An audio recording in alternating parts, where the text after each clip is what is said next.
தமிழக வெற்றிக் கழகத்தின் சார்பில் சிவகங்கை வடக்கு மாவட்ட செயலாளராக புதிதாக பொறுப்பேற்று கழக நிர்வாகிகளை சந்திக்க வருகை புரிந்த மாவட்ட செயலாளர் ஜோசப் தங்கராஜுக்கு திருப்பத்தூர் ஒன்றிய நகர கட்சியின் சார்பில் உற்சாக வரவேற்பு ஏற்பாடு செய்யப்பட்டது.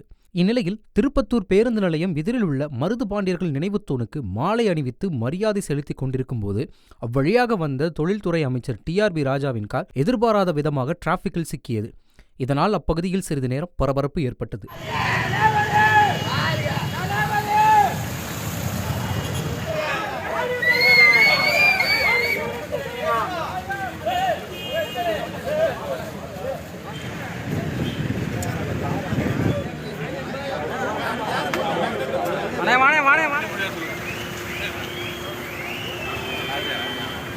வீடியோ பண்ணா